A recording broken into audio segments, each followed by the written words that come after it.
Okay. Good morning, good afternoon, good evening, according to the continents.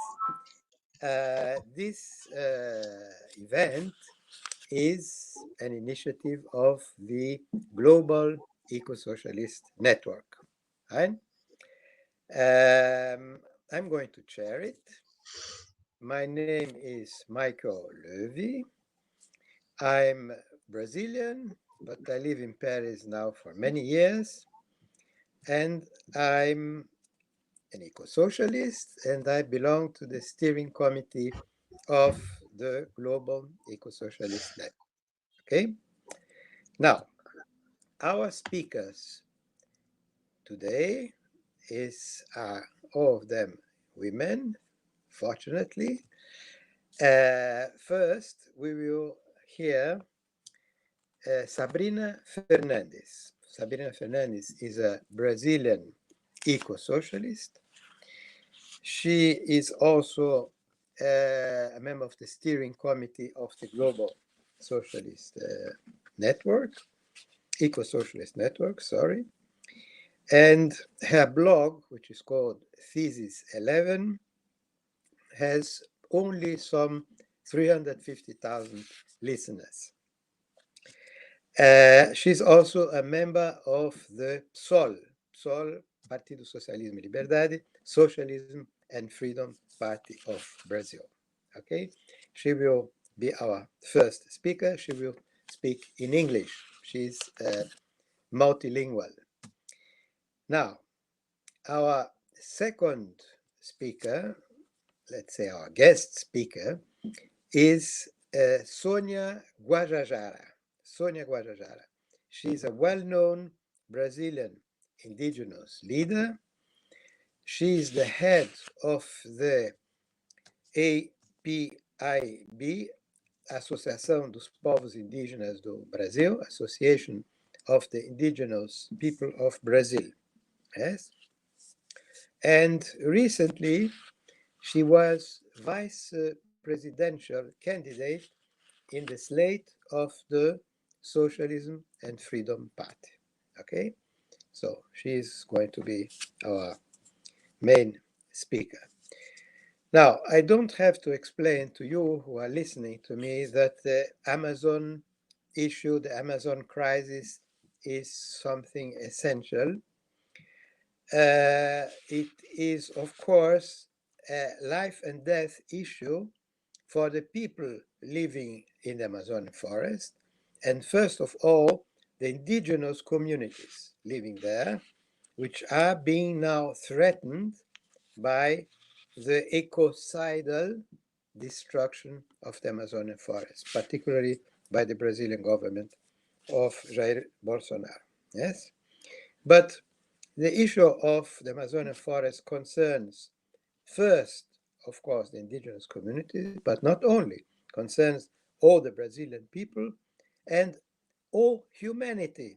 Yes, because humanity could not live without the Amazonian forest, without the last large carbon sink, which is the Amazonian forest, which still limits to a certain extent the accumulation of CO2 in the atmosphere. So the struggle for defending, protecting the Amazonian forest concerns all of us. It concerns all of us.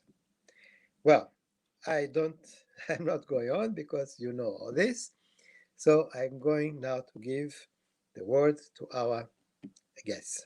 So first, Sabrina Fernandes. Please, Sabrina, please. Thanks for introduction, Michelle. Good morning, good afternoon, good evening. Please let us know in the comments where you're speaking from, and thank you for joining us today. As Michelle has graciously introduced, my name is Sabrina Fernandes. I'm with the Global Eco-Socialist Network as well in the steering committee. And for us, it's quite important. Like, I'm speaking from the middle of Brazil right now. I'm speaking from Goiânia. And the situation when it comes to the Amazon, it's quite serious. And one of the problems that we have is that whenever we have a big event, so for example, a couple of years ago, huge fire from in the Amazon, we caught a lot of headlines. So we were in the headlines of a lot of newspapers. People were talking about it. We had hashtags popping up everywhere about saving the Amazon and things like that. But usually, whenever those particular events are over, the conversation dies down again. But at like during those times, like in the meantime, what happens is that destruction is still ongoing, because this destruction is part of the normal mode of operations here in Brazil, the normal mode of operations of agribusiness, particularly in Brazil. And right now we have a government that's quite intent on promoting deforestation in the Amazon, on promoting illegal logging, promoting illegal mining in indigenous territories, particularly because this government, the Bolsonaro government, also has mentioned that they don't want to settle any new indigenous land. So it is a matter of really ignoring the indigenous right to territory in Brazil and other traditional communities as well. And it's important to kind of situate why the Amazon matters so much. We have other really important biomes in Brazil. So our country has 5 biomes. So we need to talk, for example, Cerrado, where I am, Pantanal, that was burning more recently as well. But the Amazon has this sort of global significance. And this is why we were talking about a planetary crisis, in a sense. So we need to understand that the Amazon is responsible for also trying to mitigate climate change. So absorbing CO2, but one of the causes that the Amazon is not being able to do this as well anymore is because of all of the deforestation. So we're talking about logging and fires that have really grown to a really insane level in the past year. So ever since the Bolsonaro government took over, the illegal logging, deforestation in general, just to like clear path for agribusiness, for monoculture crops, and the destruction that is left behind in that sense, that also emits CO2. So if you have degraded soil, and if you have these burnt logs that like burnt down from the trees, they are left on the ground, they're also emitting CO2. So we have a problem that we're not only absorbing, but we're also emitting. So this is part of the problem. Another thing is that the Amazon is responsible for regulating all of these climate patterns throughout the Latin American, like not only Brazil, but we need to consider the continent as well. So for example, if you have the Amazon is being destroyed, this also means that we're not going to have enough rainfall in other parts of the country. And that puts people at risk in terms of food autonomy and food sovereignty more than anything else. And this also affects how like these other communities are able to deal with these weather changes that are becoming more and more drastic as the climate change problem worsens. So like the situation, it's quite serious in that sense. And we also cannot forget the matter of biodiversity, right? So we're talking about a place that has the highest number of species in the entire planet. We're also talking about a huge level of fresh water. So about like 20% of the fresh water here in the Amazonian rivers. And these rivers are also damaged by other situations. So for example, huge mega projects relating to these dams. So how can we not forget about, in the same region here, the Belo Monte Dam that we so much struggled against, but they went far with it anyway, and that has really we have evidence of the destruction of the Xingu River basin caused by the Belo Monte Dam, and also other activities that are attracted to the region when these such dams are built and are installed in the region. All of the indigenous peoples that live around the Amazon and live through the Amazon are also at risk. And we're also talking about a matter of indigenous communities that have are considered to be isolated, and these illegal logging, this deforestation puts them at risk. And also the fact that we have like fundamentalist religious missionaries going to these regions, trying to make contact and really going against the indigenous rights, indigenous sovereignty in the area. The Amazon is also quite important for other things. For example, medicinal plants. The Amazon is not only in Brazil. So even though we're speaking from Brazil here, we need to consider the other countries in the region. They're also responsible for the Amazon. And that brings me to a conversation that I think is quite necessary in that sense, is that usually when we're talking about Latin America, we have these conversations about the imperial interests in our continent. We have these conversations about what are the United States interests and what they're doing, what kind of interventions. So, for example, we need to talk about what happened in Bolivia. So the coup in Bolivia and all of the struggle that Bolivians had to go through in order to sort of restore their like elected for the elected choice. So now with Luis Arce in government again, but like all of the destruction in the region, all of the attacks on the communities that happened when this coup government was in power. We know about the influence of the United States in the OAS and the influence of the United States, for example, trying to also make the other countries unstable. So Colombia is on this list, and Venezuela is on this list. We need to put all of this into a context. And of course, these also relate to the current political situation in Brazil. So Bolsonaro government is a government that was elected to promote destruction. A government that was elected to take over all of these environmental regulations and try to bring them down. We have a terrible minister of the environment that is basically a anti-minister of the environment, Ricardo Salles. And Ricardo Salles, he's responsible for trying to dismantle these environmental agencies in Brazil. He's also responsible for climate change denial in Brazil. We know that the resources that used to be allocated to fighting climate change, for example, they were cut by 95%. Resources allocated to fighting and preventing forest fires, they were also slashed. And even though these fires were growing, they became more often and more usual. The levels of the resources that were still slashed, and this is part of the conversation because there's an ongoing criminalization of environmental activism in Brazil.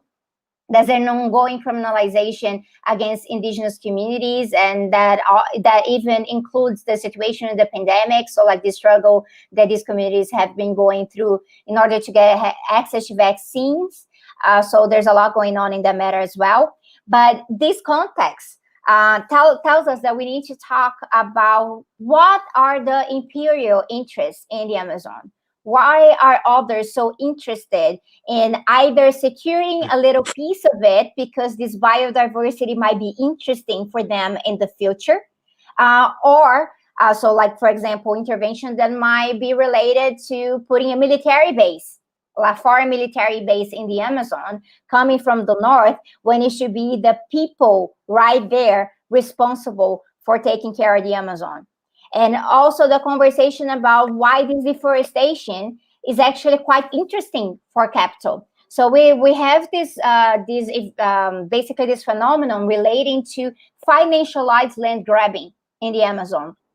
Even though we have regulations that are going to prevent, to make sure that a foreign person or a foreign company, they can now own 100% of the land there. What happens is nowadays we have all of these investment funds, and these investment funds, they can have partnerships throughout the country. And this is not only in Brazil, we're talking about throughout the world. And through this, you can have different foreign companies that may have different financial interests, or they might be investing in commodities, they might be investing in mining as well, getting access to profit from the deforestation, to profit from the mining in the area. So this is the kind of conversations that we need to bring as well, because sometimes it makes it look like this is all a matter of the Brazilian elite and the Brazilian agribusiness elite, but the Brazilian agribusiness elite is also connected to the international agribusiness, financial, mining interests. And when we're talking about mining, we need to talk about, for example, fake green capitalism. When you have people such as the newest, richest man in the world, Elon Musk, who says he's promoting sustainability, sustainable development, and green innovations, green technologies. And at the same time, they're interested in destroying huge parts of the world through mining.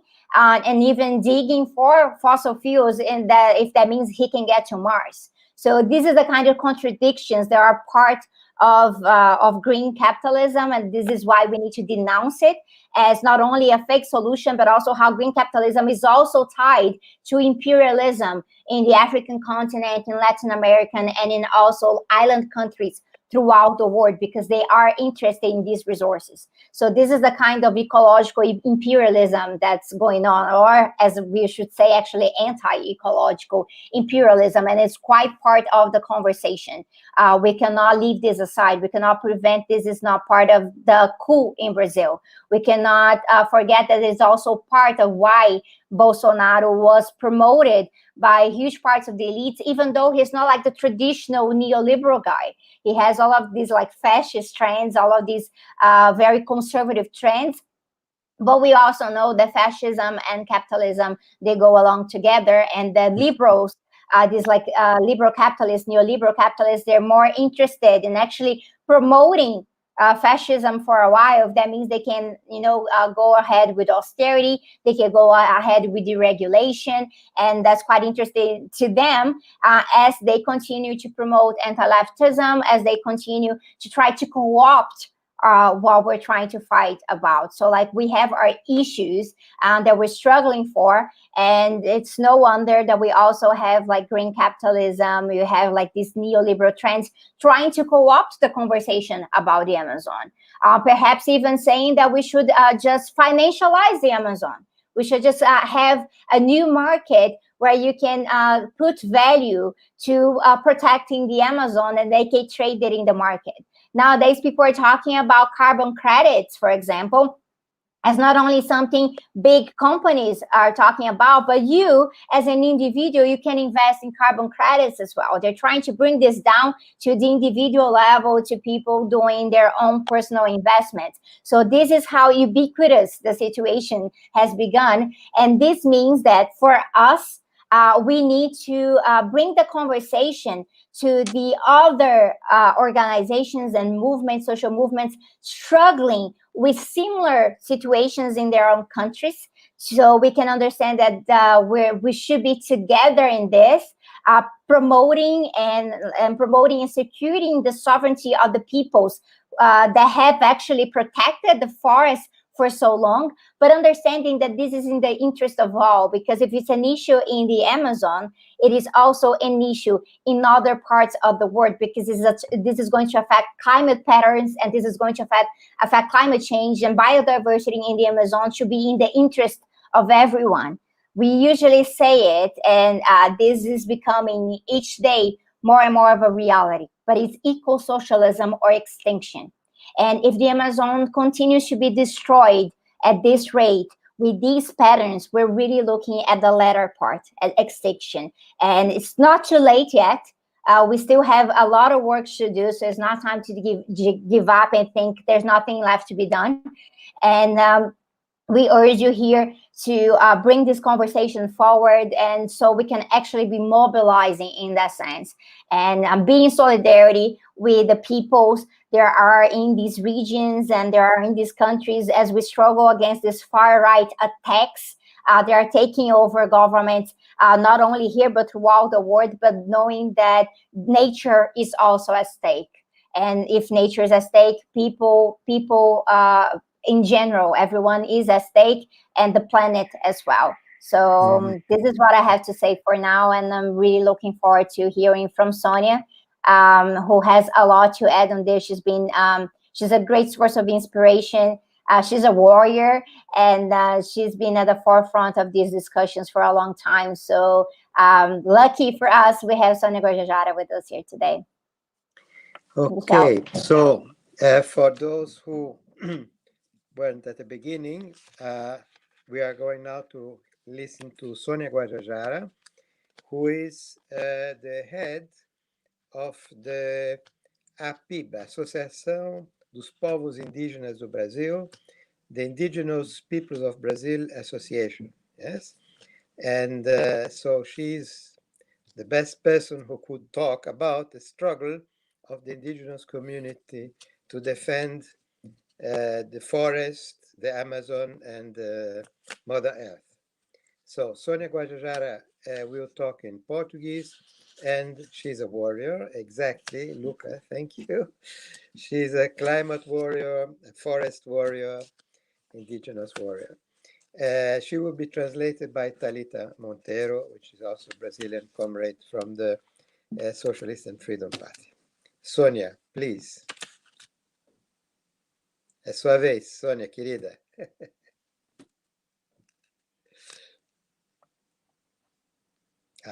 No sound. Tirar do mudo, Sônia. Desculpa, de novo. Tá. Melhor. Olá, gente. Bom dia a todas, a todos, a todes, todo mundo que está aí nos acompanhando nessa atividade. Obrigada, Sabrina, pelo convite. Obrigada, Michel. Para mim, né, muita alegria de poder compor esse painel aqui junto com vocês. Thalita. Ela não vai traduzir. Yeah. She says, hello, people. Good morning to everyone and who's joining us in this activity. Thank you, Sabrina. Thank you, Michelle. It's really happy to be here. Ok. Nós, povos indígenas, né, brasileiros, temos travados verdadeiras batalhas em defesa dos nossos direitos, né, durante toda a nossa história, né, mas em especial nos últimos anos. Né, porque nós enfrentamos ataques não apenas do agronegócio e das demais corporações econômicas, né, que estão sobre nossos territórios, mas também do próprio governo federal, que tem uma atuação declaradamente contrária aos direitos indígenas.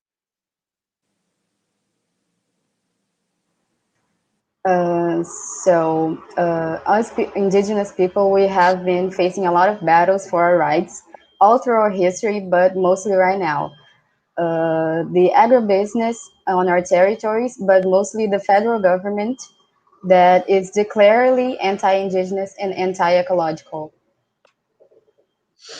Bom, de acordo com o relatório publicado pela Global Witness, né, em julho do ano passado, de 2020, que trouxe um levantamento de 2019, né, houve um recorde de incêndios florestais na Amazônia brasileira, né, demonstrando um aumento de 84% em comparação com o mesmo período de 2019.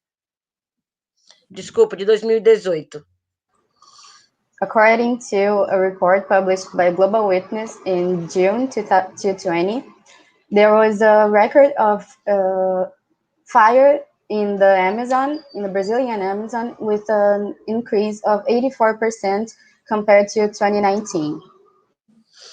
O relatório da Human Rights Watch, lançado já este ano, em janeiro, mostrou um aumento do desmatamento em 135% em relação a 2019. The Human Watch report from January 2021 showed an increase of 34% from 2020.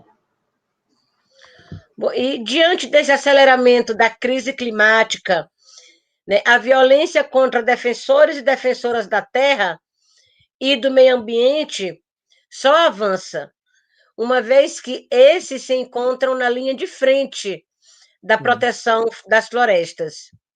E desde que a Global Witness começou a publicar os relatórios, né, sobre os dados dos assassinatos dessas lideranças indígenas, né, desculpa, desses defensores, né, defensoras da terra e do meio ambiente, a América Latina se destaca como a região mais atacada.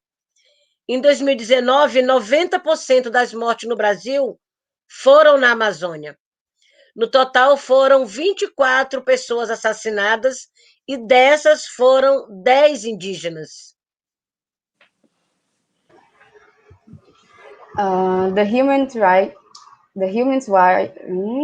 The Global Witness started to publish this report from these defenders in America Latina. The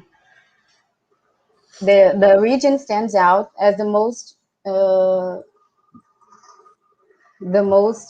attacked in 2019. The speeding of the climate crisis and the violence against these defenders is once again because they are standing in the front line.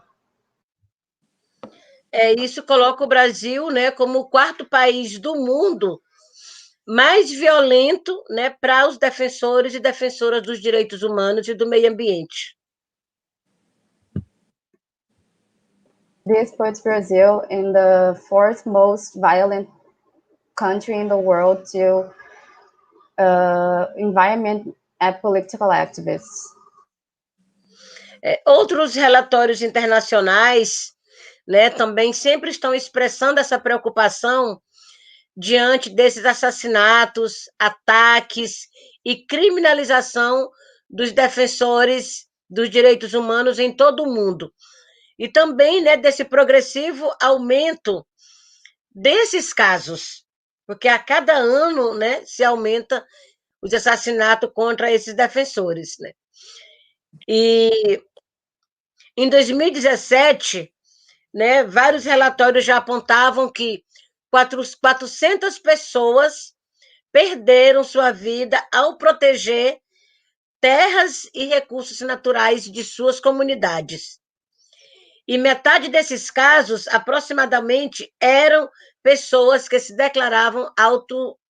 se autodeclaravam indígenas.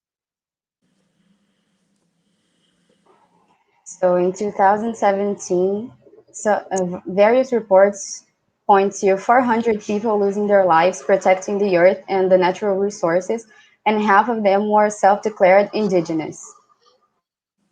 Bom, e em 2020 e já agora em 2021, né, como se não bastasse todos esses históricos problemas, né, a pandemia da Covid-19 e a postura negligente de um governo genocida contribuiu para acentuar ainda mais essas desigualdades contra os povos indígenas no país. In 2020 and in 2021, the COVID-19 pandemic and the negligent and genocide posture of this government, of the Brazilian government, contributed to increasing the deaths and the deaths from these political activists of the environment. Um levantamento feito pela PIB, pelo Comitê Nacional pela Vida e Memória Indígena, revelou que foram 942 pessoas indígenas mortas até janeiro de 2021. Foram 47 mil indígenas contaminados, que atingiu 161 povos indígenas, mais da metade do que o total de povos que existe aqui no Brasil. Sendo que 225 pessoas indígenas mortas são da Amazônia brasileira. O estado do Amazonas, né, é o estado da Amazônia com o maior número de mortos, onde a pandemia continua ainda muito grave. A research made from a PIB shows that 492 people were dead until January 2021. 47,000 indigenous were contaminated, and it hit 161 indigenous people, more than half there is here in Brazil. 225 people, indigenous people dead are from the Amazon, and the Amazonian state has the biggest rate of contaminated in Brazil. E não é apenas o vírus da Covid-19 que mata, o vírus da negligência, do descaso, né, está contribuindo para o aumento de todas essas mortes. Na Amazônia não é apenas o vírus, é a falta de oxigênio, por falta de compromisso do governo federal e do governo estadual, que deixa os hospitais totalmente abandonados e as pessoas totalmente sem atendimento.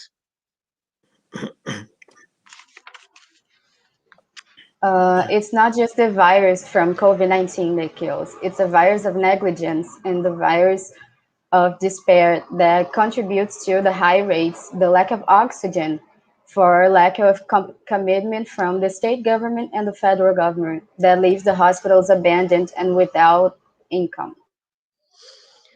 Olhamos agora com muita preocupação as prioridades apresentadas pelo novo presidente da Câmara, né, e do Senado no Congresso Nacional.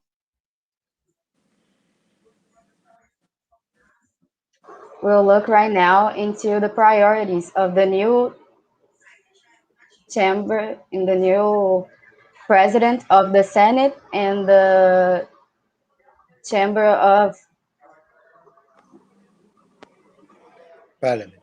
Jair Bolsonaro agora tem tudo para aprovar todos os seus projetos de morte contra a população mais pobre, a população negra, povos indígenas, povos tradicionais, né, e do meio ambiente. Jair Bolsonaro has right now everything to approve his projects of death against the Black community, the indigenous community, and the political activists of the environment. Nas suas prioridades está ali a flexibilização da legislação ambiental, autorização de minérios em terras indígenas, a autorização para o desmatamento, agronegócio dentro da Amazônia. São prioridades que vai desde a mudança de costumes e comportamentos à política cambial. Uma política cambial para, inclusive, tentar impedir a entrada de apoio internacional para os movimentos sociais. And his priorities are the flexibilization of the environmental legislation, the mining in Amazon and indigenous lands, the deforestation and the agribusiness inside the Amazon. His costumes change is to even to prevent from international help to get to the Amazon, to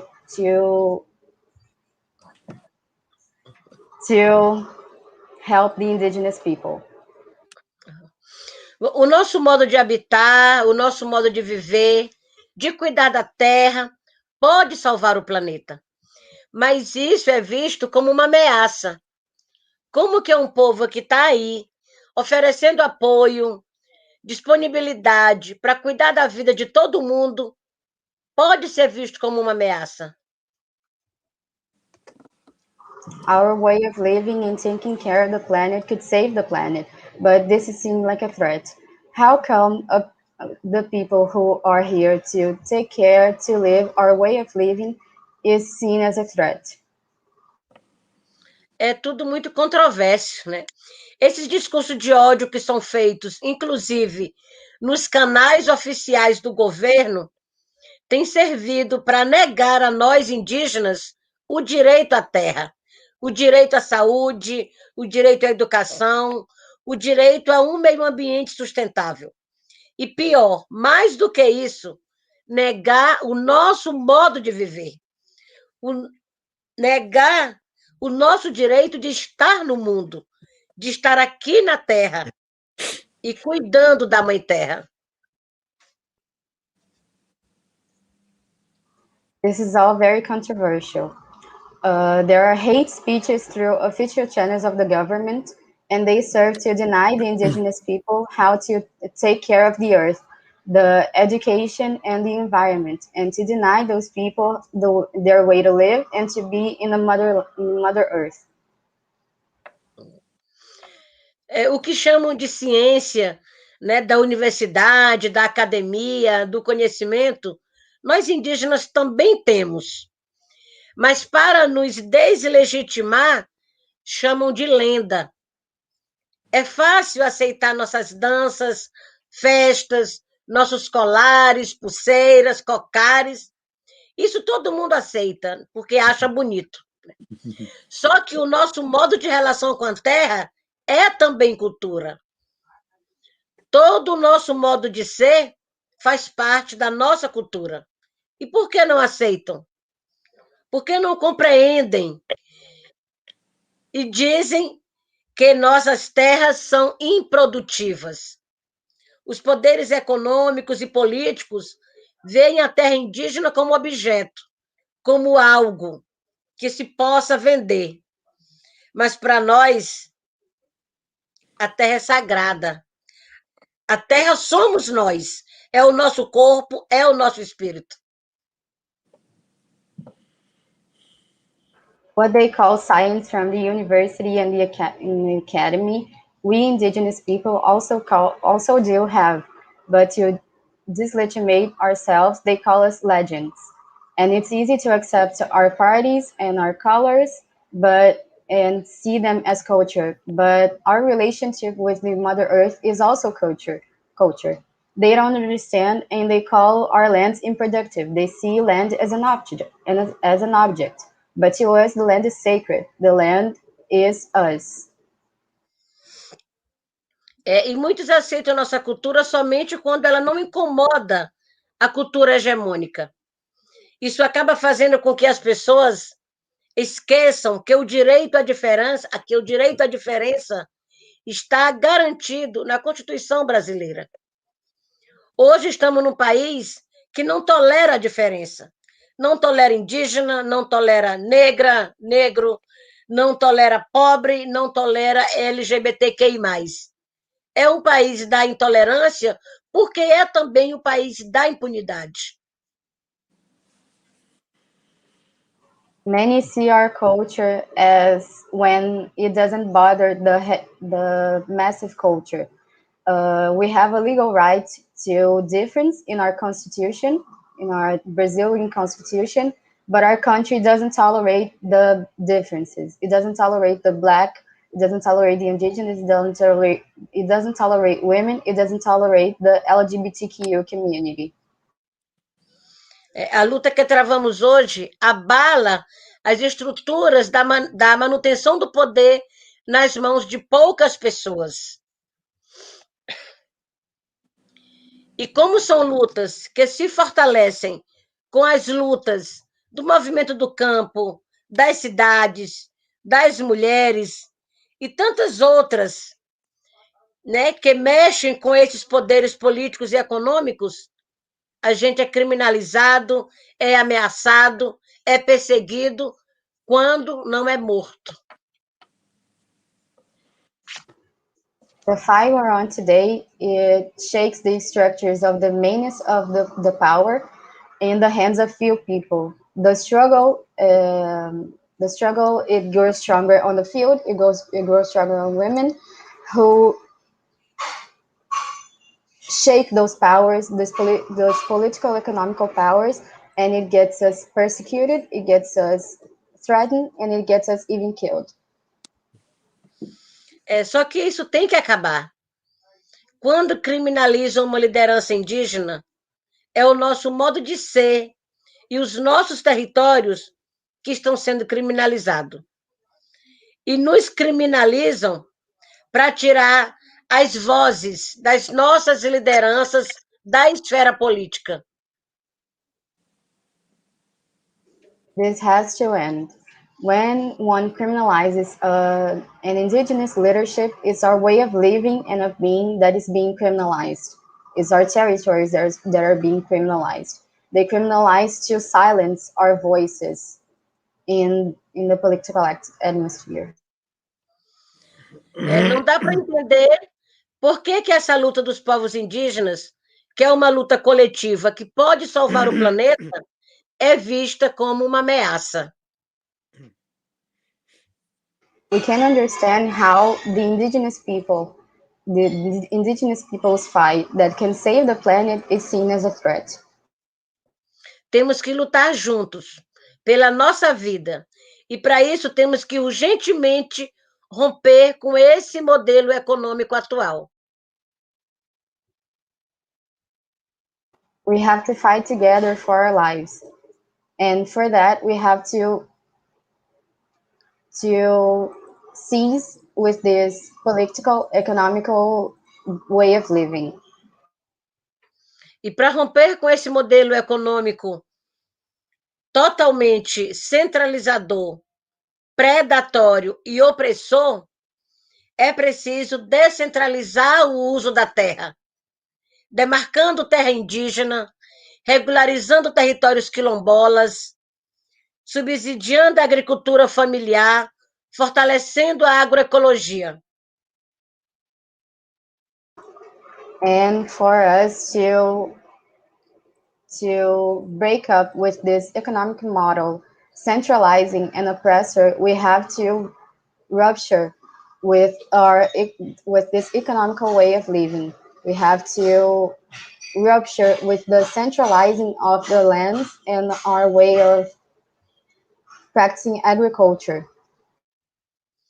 Estudos da FAO, das Nações Unidas, né, já mostraram que o agronegócio reduz entre 25% a 30% a produção da diversidade de grãos, que é o alimento que é colocado na mesa. Studies from FAO of the United Nations show that the agribusiness reduced from 30% the variety of grains on our tables. E que 70% do alimento que a gente come é produzido pela agricultura familiar. And that 70% of the food that we eat is actually produced by the family agriculture. E não pelo agronegócio, como segue pregando a própria Rede Globo e os canais do governo. And not by the agribusiness, as well as Rede Globo and the official channels of the government keep saying. Nós indígenas somos 5% da população mundial. E esse pequeno percentual consegue proteger 82% da biodiversidade que existe viva no mundo. We indigenous people are 5% of the global population, and we can still preserve 82% of the environment. Então, se nós indígenas estamos em risco, a biodiversidade também está em risco. E se a biodiversidade está em risco, o planeta inteiro pode desaparecer. And if us indigenous people are in danger, then biodiversity is also in danger. And if biodiversity is in danger, then it means that the planet could disappear as a whole. E o que você tem a ver com a causa indígena? And what do you have to do with the indigenous cause? Muito obrigada. Well, many thanks, Sônia. This is a very important and very concrete description of the situation of the Amazonian, of the Brazilian Amazonian. I would like just to add one example of what the Brazilian government intends to do. As we know, cattle raising, the agribusiness of cattle raising, the capitalist agribusiness of cattle raising is one of the main forces in destroying the Amazonian forest. Now, last year, the so-called Minister of the Environment of this neo-fascist government of Bolsonaro said, speaking about the coronavirus crisis. Now, he said, with the coronavirus crisis, everybody is busy with the problem of health. So nobody is looking at the Amazon. It's a wonderful occasion for us to let the cattle go and invade the forest, yeah? Clean up the forest for the cattle. Yeah? That is our environmental minister of the Brazilian government of Jair Bolsonaro. So this is the enemy against which the indigenous communities in Brazil are very bravely fighting, paying a very high price because, as Sônia told us, many of them are being killed by various gangsters paid by the landowners, the cattle raisers, the mining companies, etc., etc. So this is a fight which is going on now, and these indigenous communities need our support, need the support of the people from all the world. Yeah. So I ask all of you who are listening to us to think what you can do in your country, in Europe, in the United States, in South Africa, elsewhere, to organize solidarity with the indigenous people of Brazil, the communities who are trying to protect the Amazon forest. Yes. So thank you very much, Sabrina and Sônia, and Talita for the translation. Now, if there are any questions, we could try to, our friends can try to answer. I know there have been many comments, which we welcome, of course, but I don't know if there is any specific question. Michelle, I think we have a couple questions here. Yes, please help me. Because I'm just looking through things. So, Mehmet, can you find the one by Pablo Antunes?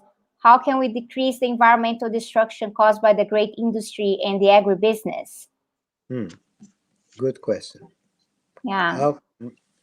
How can we decrease the environmental destruction caused by the great industry and the agro-business? Well, perhaps both Sabrina and Sônia can try to answer this question. Sabrina? Yes, I think one of the points, and this relates to what I was saying when I was speaking earlier, is that usually people think that when we're dealing about fighting agribusiness, well, let's just do agrarian reform. And we do need this. Brazil is one of the most unequal places when it comes to land distribution. But agrarian reform is not just a magic thing that you do by signing a piece of paper and ta-da, that's it, right? So we do need agrarian reform, but it needs to be agroecological, popular. It needs to provide proper funds to the families that are going to be involved, so they can actually develop the land in an agroecological way. They can actually get the food that they produce to the market. So this also requires to even think of cities in a different way. We're talking here, it seems that like it's complicated, but it is complicated. We need systemic change. There's not going to be some like magical wave of a wand like here and ta-da, we have stopped environmental destruction caused by agribusiness. And it's also important for us to pay attention of how the financial markets benefit from this.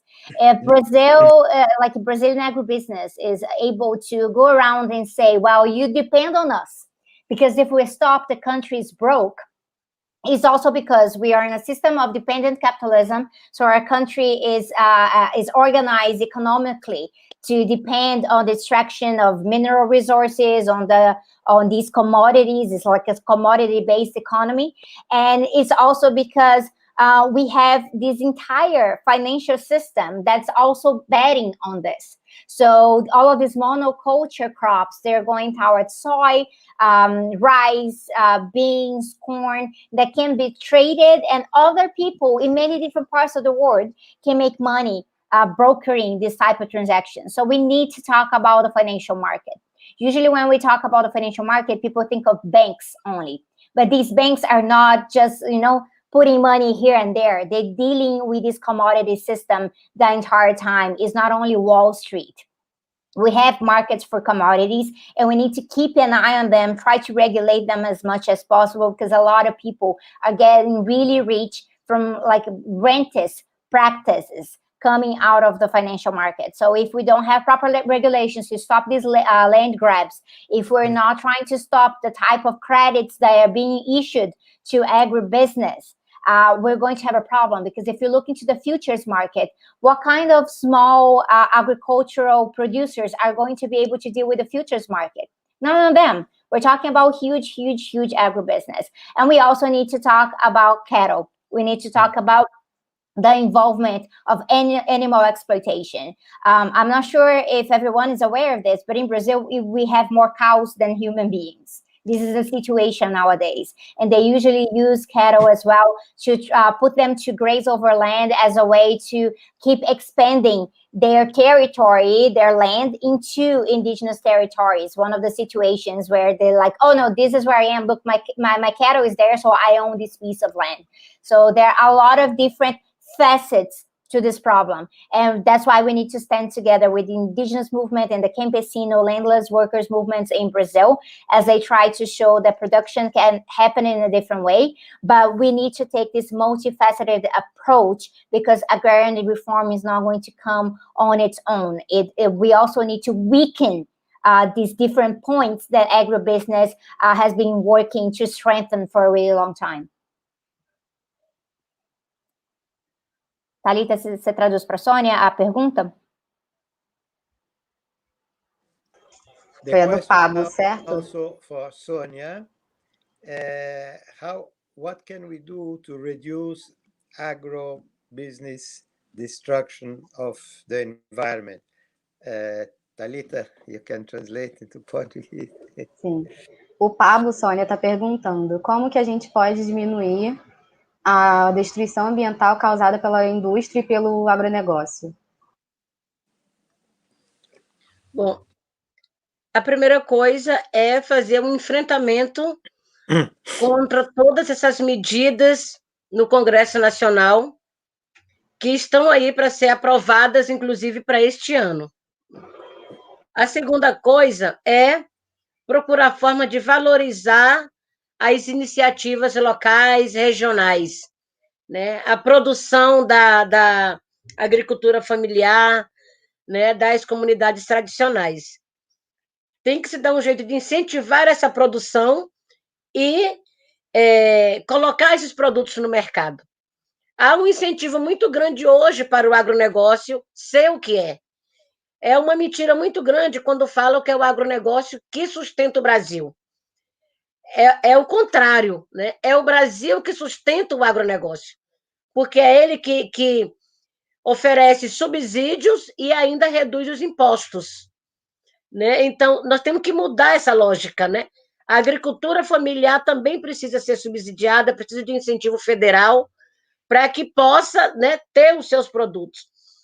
Agora, para isso, a primeira luta é descentralizar o uso da terra, né? E deixar na mão dos pequenos produtores.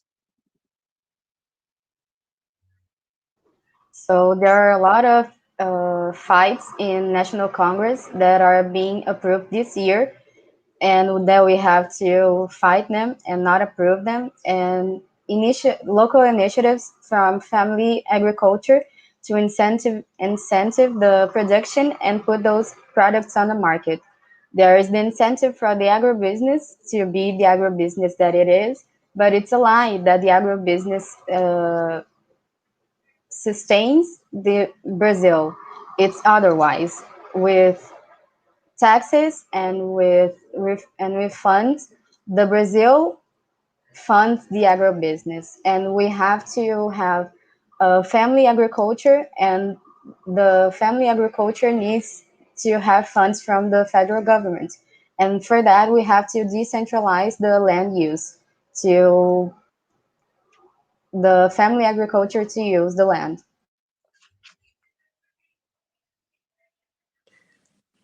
Thank you very much, Sônia and Sabrina. I would just like to add something. This is a struggle of the Brazilian people, first of all, yes, and of the indigenous communities in the Amazonia. But since the Amazonia concerns us all in the world, we have to think also, what can we do in Europe, in the United States, etc., Canada, whatever, to reduce and prevent environmental destruction in the Amazon forest. Yeah. So I think there are two things we can do. First is information. Yeah. We can use all the channels we have to inform people around us about what's happening in Brazil, the threat on the Amazonian forest, the struggle of the indigenous communities, the killing of the activists, etc. So we have this job to do to inform. But perhaps we could do something else too. We know that cattle raisers are one of the main, they are the vanguard of the forest destruction in the Amazon. Yeah? So perhaps we should start discussing the idea in Europe and the United States, etc., to boycott the Brazilian meat produced by destroying the Amazonian forest. Just to think about it, just discuss it. This will put some trouble among these people. Yeah, when they know people in the world are discussing, perhaps we will stop buying this meat produced by destroying the Amazonian forest, etc. We have to think what we can do around the world to help our Brazilian comrades, our indigenous comrades who are in the first line of the struggle. Now, other questions. What are the prospects of getting rid of Bolsonaro? This is the $1 million question, yes? Okay, Sabrina, please. I'm muting here. Well, yeah, the $1 million question, and is one of the main challenges nowadays because, for example, right now Bolsonaro is back on track. He's strengthened. He also has Congress on his side. So we anticipate that this year is going to be harder. Ever since last year, there have been a lot of like impeachment initiatives. So a lot of like impeachment requests. And the previous chair of Congress was not really interested in going forward with them. And then his successor actually was not able to win the election. So like he was trying to give Bolsonaro time by not impeaching him. And then he ended up getting the end of getting sacked off the position anyway. So Bolsonaro is strengthened right now. This is one of the main challenges because the pandemic in Brazil is so bad. So we have 230,000 dead in Brazil from the pandemic. And we know that these numbers are actually higher. It's hard to go out in the streets, and it's hard to protest right now. And honestly, because we do have elections next year, a lot of people, they're just like, well, let's just wait it out until 2022. And this is a very dangerous way of thinking, because this means that he has 2 more years to keep doing what he's doing, to keep promoting what he's been promoting for a really long time. So we need pressure. Unfortunately, the Brazilian left is quite fragmented on not only on this issue, but in general. But on this issue, there are different tactics going on right now. But one of the main things that we need is to make sure that people get vaccinated, that we are able to secure people's lives at this moment, and get people fed as well. So having emergency support for them, financial support, which is something that this government has not really been pushing for. But it's one of these situations that there's not going to be any impeachment if we also don't dealing with this Congress. So it's not just about Bolsonaro, it's about Bolsonarismo in general.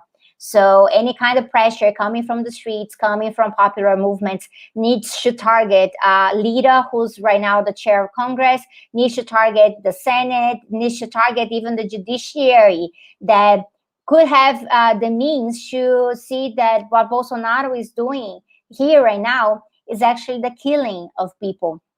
And the institutions are still working just normally, as if nothing else is happening. So we have this system of the judiciary, the executive, and the legislative.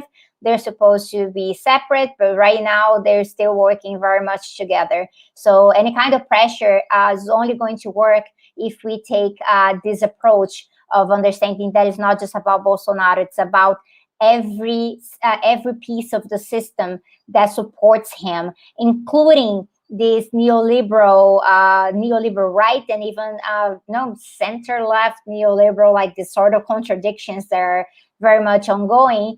And based on this situation, we need to be fighting against the sort of counter reforms that they're still putting forward. It's a fight against austerity. You can't fight Bolsonaro if you're not fighting against austerity as well. There's no broad stance or like huge alliance against fascism if it's not really targeting the economic underpinnings of fascism as well.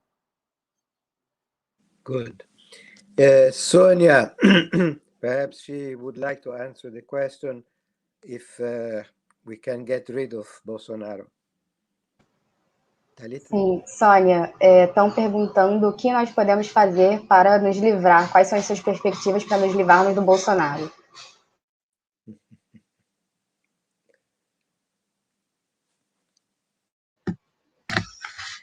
Juro que se eu soubesse, eu já teria feito.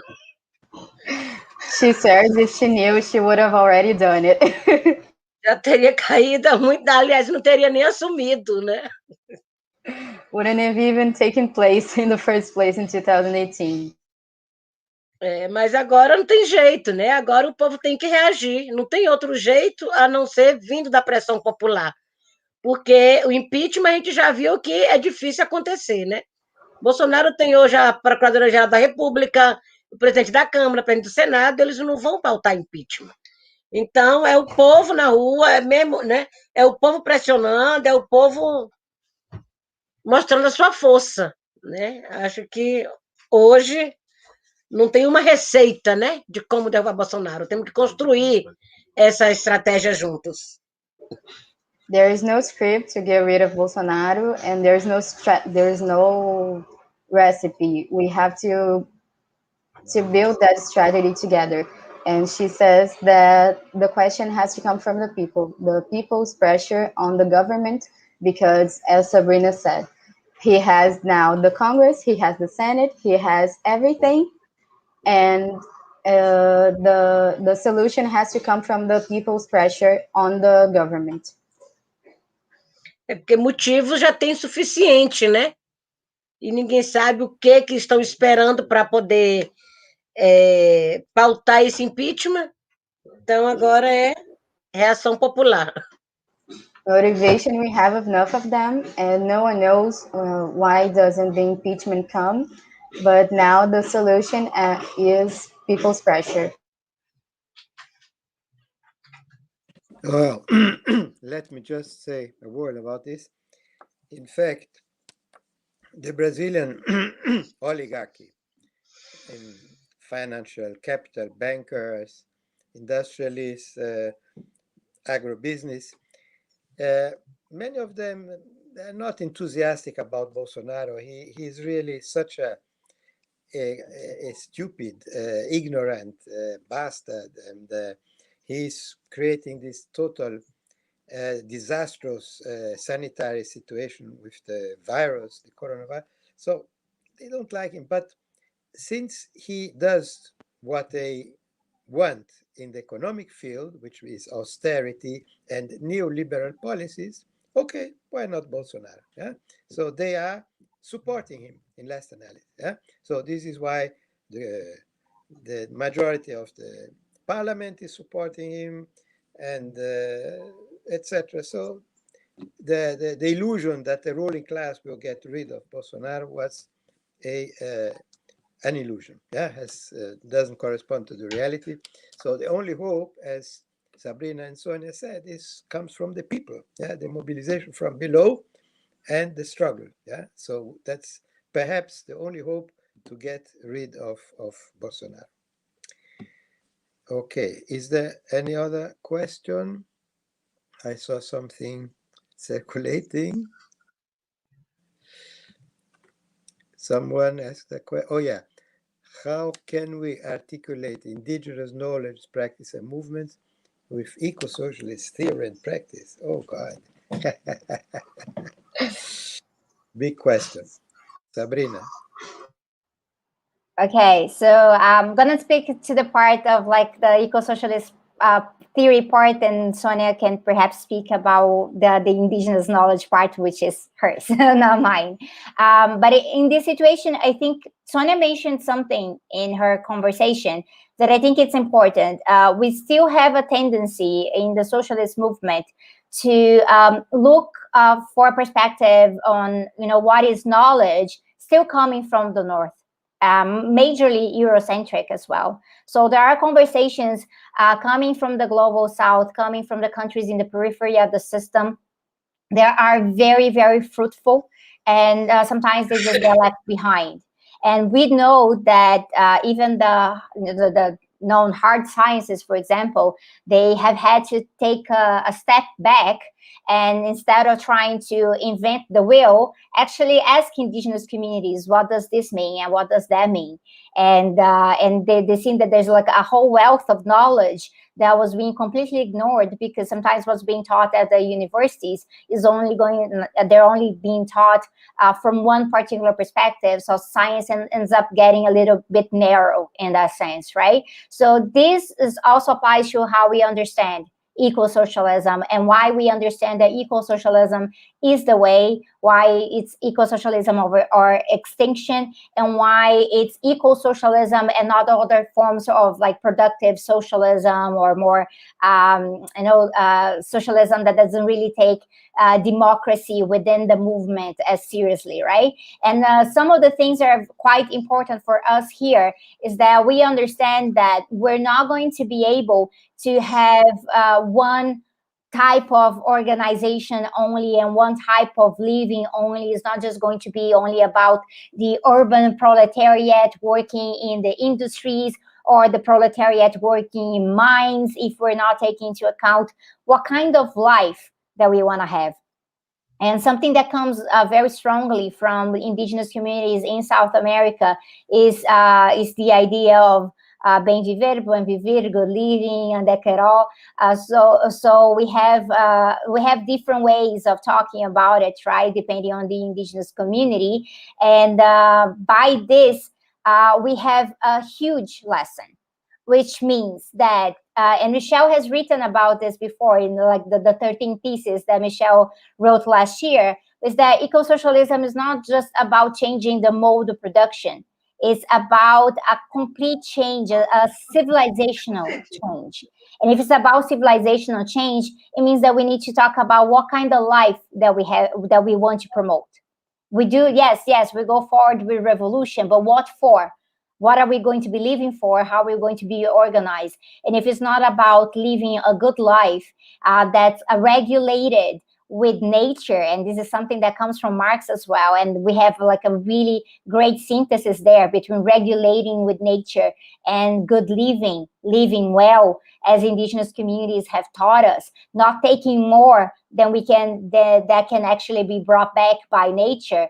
If it's not going to be about that, we're just like trying to lead another path into destruction, and we need to avoid that path as much as possible, because then what's the point of revolution, right? Sônia, o Rafael está perguntando como a gente articula conhecimentos, práticas e movimentos indígenas com a teoria e prática ecossocialista.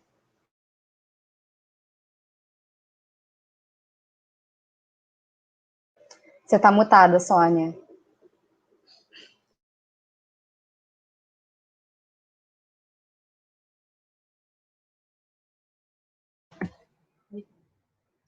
Não quer voltar. Conhecimento e prática do ecossocialismo com o movimento indígena? Conhecimentos de movimento indígena. Olha, é programação conjunta, né? Porque a parte ecológica a gente já faz todo dia, né? Com o nosso próprio modo de vida. A defesa, a proteção do meio ambiente a gente já faz. Eu acho que são lutas que se somam muito bem, né? E só precisam estar muito mais próximas de forma mais articulada, né? Mas que é o futuro, né? O ecossocialismo é o futuro do planeta. Tem que se lutar, se juntar ecologia e política, né? E nós do movimento indígena, né? Secularmente já falamos, né? Não tem como fazer uma luta indígena separada do meio ambiente, né? E o meio ambiente não se separa da política, porque é exatamente lá que se decide, que se define, né? Toda e qualquer que se decide, né? A política ambiental de um país se protege ou se destrói, né? Então acho que é mesmo essa articulação, né? Maior aproximação dos povos indígenas com os ecossocialistas não indígenas. She says it's a joint programmation. The living that the indigenous people do every day is already ecological, and the fights are very similar between the indigenous movement and the eco-socialism movement. And she says that eco-socialism is the future of the planet, and indigenous movements have already said that there are no fights in the environment that are apart from the political and economical fights that ecosocialists are taking right now. Yeah. Let me just add something about this. My friend, the Peruvian indigenous leader, Hugo Blanco, who is an eco-socialist also, once said, we, the indigenous, we practice eco-socialism since 500 years. Yeah? And I think that there's much truth in this. Yeah? And I think that eco-socialists have much to learn from the indigenous communities. Of course, we cannot all live the same life as the indigenous communities, but we can learn from their way of life in many aspects. Let me mention just two. One is this idea of living well instead of more and more accumulation of goods, commodities, consummation, etc. Yeah? So it is a way of life where you don't need to accumulate more and more goods, to buy more and more commodities in order to be happy. Yeah? It's a different way of life. And the other thing, of course, is that the indigenous way of life and spirituality is built on the harmony with the natural environment, with the respect for Mother Earth. And this is something we have to learn. If we don't learn how to live respecting Mother Earth, respecting the environment, if we don't learn to live in harmony with the natural environment, we are going to be dead. Yeah, it's a question of life and death. So we have much to learn from the indigenous. And on the level of the practice, as I said, the indigenous communities are not only in Brazil, in the United States, in Canada, everywhere. Yeah, they are on the front line to defend the environment, to defend the water, to defend the forest. So to support them, it's the first practical duty of any eco-socialist anywhere. Yeah? Support the indigenous community because they are on the front line. Okay. Next question. What role are the trade unions playing in this struggle? Good question. Sabrina, please.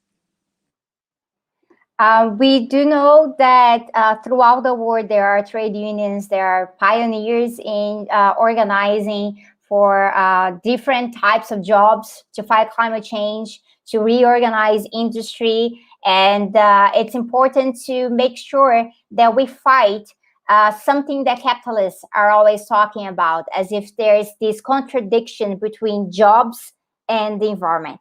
And you can either protect nature or you could have jobs for people. And this is a way of alienating people so that they think that environmental protections can be bad for them.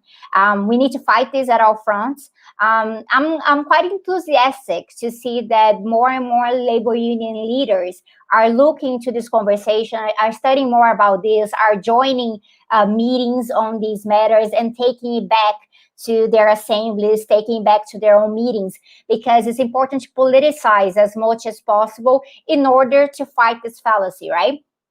Something that I think, for example, has quite a lot of potential here in Brazil is the way that movements that organize against dams, against the destruction provoked by mining, for example, can organize with the labor unions around mining to get these miners more benefits, to get these miners to have more protections, and gradually are able to get training to even go into other lines of work. I think education is quite an important issue here. Whenever I have talked about the perspectives for perhaps a Brazilian Green New Deal, a Latin American Green New Deal, from an eco-socialist perspective, because we know the Green New Deal is also able to take on a green capitalist perspective.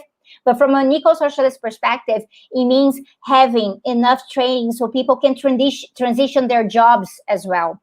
And by transitioning their jobs, they will understand that, this is not a threat to them.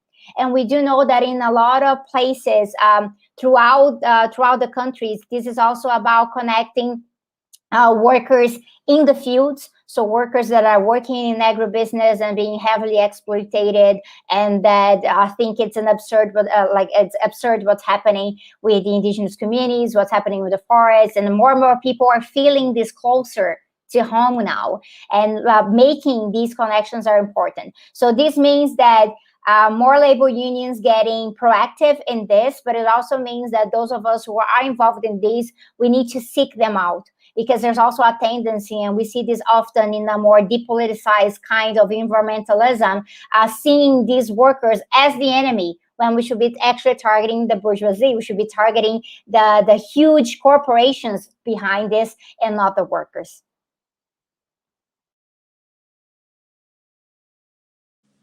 Talita, you want to translate the question?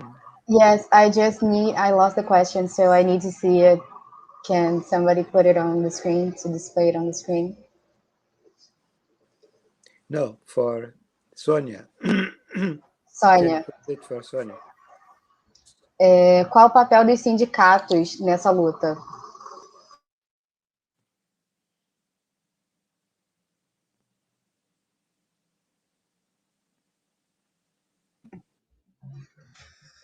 Acho que essa luta é de todo mundo, né? Não tem que ficar fora ninguém que defende direitos, né? Que defende democracia, né? Todo mundo tem que estar junto. Então, o sindicato, sendo também um setor da sociedade que luta por direitos, tem que saber qual é o seu lugar, né? Nós, do movimento indígena, não temos muito relacionamento diretamente com os sindicatos, mas nós sabemos que eles também, né, precisam estar nessa linha de frente. This fight is for everyone who defends democracy and the environment, and the indigenous movement doesn't have much of a link to the trade unions movement, but this fight is for everyone, and everyone has to join in. Okay. Any more questions? Oh, how Biden new green politics can help us? I mean, he's kind of an enemy for Bolsonaro and Salles, which is the minister of Bolsonaro, or is it fake?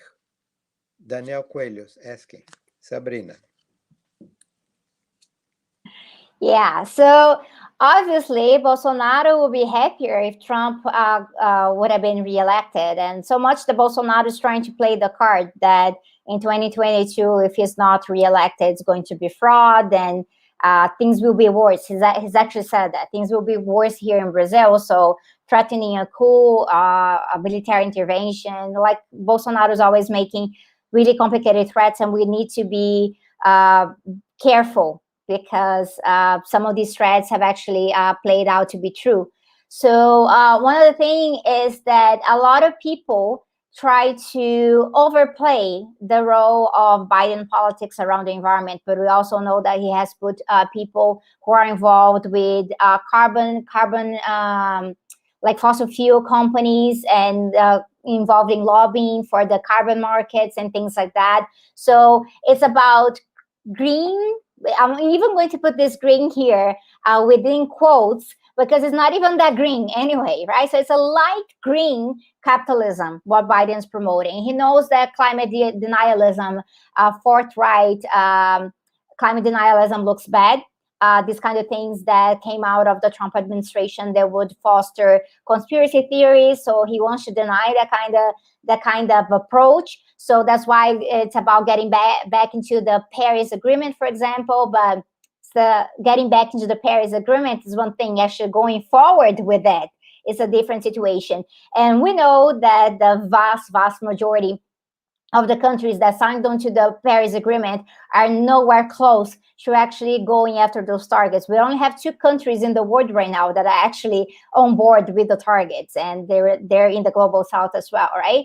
So I wouldn't be too happy or too enthusiastic about it, but we do know that this has made the situation for Bolsonaro and Salles a little bit more complicated because Biden, contrary to Trump, has to deal with an issue of optics. So for Biden, this means that we cannot just go shaking hands with Bolsonaro in front of the cameras and doing things like that, right? But at the same time, the United States still has a very imperialist stance, so much that they want to paint it as progressive. So, for example, when they talk about allowing trans people into the military, and then the military goes and does some intervention in the Middle East, right? So we do know how they try to co-opt these different issues, and this is certainly the situation for the environment. And this means that if it's about either getting access to more resources in Brazil, and also how much the people in the US can profit from these commodity trades from Brazil, Biden's still going to go ahead with this. Biden's still going to go ahead with this resource grabbing because they want it. The US is as consumerist as it gets, and they need that to keep the American way of life. So nothing like that's going to change. Economically, the patterns is still very much alike. What changes most of all is the optics, this public support that Bolsonaro just lost because Biden doesn't want to get his hands dirty in front of everyone else. O Daniel perguntou, Sônia, como as políticas verdes do Biden podem nos ajudar? Ele falou assim, ele é meio que um inimigo do Bolsonaro do Salles ou é falso?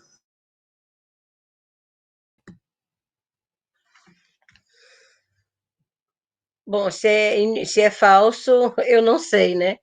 Eu só sei que dentro da sua política ele precisa contemplar ali a participação indígena e o direito de respeitar o direito de consulta, o que não consta no seu plano. Ele segue falando de proteção ambiental, mas não fala de participação indígena, de povos de população tradicional, né? Então, tem que se estar com olho, né? Tem que estar de olho para saber o que realmente ele está pretendendo. If it's fake, she doesn't know, but she knows that it doesn't display on his program and on his government the protection of indigenous people in the US or in Brazil. So we have to keep an eye on that. Let me just add one comment. I think the fact that Trump isn't there anymore limits the options of Bolsonaro, because Bolsonaro really wanted to establish a fascist dictatorship in Brazil. He said so several times. His sons said the same thing. But for this, he needed the support of the United States. And Trump could give him support for this. But now it's much more difficult. So I don't think that Biden would be interested in having a fascist dictatorship in Brazil. But I don't think we can expect from Biden administration any real measure against the destructive policies of Bolsonaro government. There may be some vague diplomatic protests, but no real measures which will confront the disastrous process which is going on in Brazil. So what we can expect is that left in the United States, the indigenous community in the United States, the eco-socialists in the United States will support the Brazilian people. Yeah, and this support, of course, is very important for the Brazilian people and the indigenous in Brazil. Now, any more questions? Michelle, I think we're getting close to the end here. Yes. Yes. So perhaps our guests have some last word before we close this program. Sabrina, if you want to say something to close. Yeah, so one of the things that I think it's important that Sônia just mentioned, right? A Sônia estava falando agora sobre a participação indígena no governo do Biden. So about this, the indigenous people, like Biden is actually not inclusive to indigenous people in the US. And we know about all of the issue with the pipelines involving Canada and the US. So if you want to look perhaps into how these governments in the north are going to deal with these issues that are coming in the south, we should see how they deal with immigrants, how they deal with refugees, how they deal with indigenous communities in their areas, and then we can see where it's just opportunism and when they actually care about it, right? So it's we're facing a real international challenge nowadays, and that requires people in their own communities, in their own countries, to see how these issues are also close to home. When involves other social actors that are very close to home who also need their solidarity. So I think this is the general message, right? It's a general message of solidarity. So, Sônia, if you want to give a last concluding message to the listeners. Sônia, se você quiser falar uma mensagem aí, uma fala para concluir.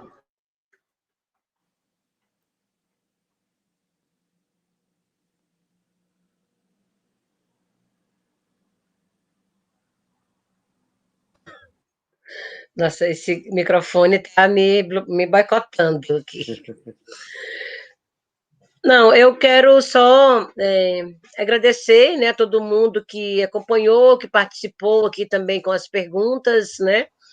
E peço desculpas também que muitas das perguntas eu não consegui aprofundar, até porque eu não consegui acompanhar bem o evento todo, né, por não entender inglês. Então, em algum momento me achei até isolada. Mas é bem importante seguir fazendo esse debate, né? E o que eu falei aqui do Biden, né? Porque tem lá os bilhões, né, que ele está anunciando para proteger a Amazônia, mas enquanto ele pensar em proteger a Amazônia sem inserir povos indígenas, né, garantir os modos de vida, a cultura, os direitos sociais dessa população, não vai se conseguir grandes mudanças, né? Primeiro, se respeitar e garantir o direito à participação. Acho que isso é importante. E aí é isso, gente, né? Seguimos em luta, porque vem muita coisa por aí e nós precisamos estar juntos e fortes para enfrentar. Tá? Muito obrigada.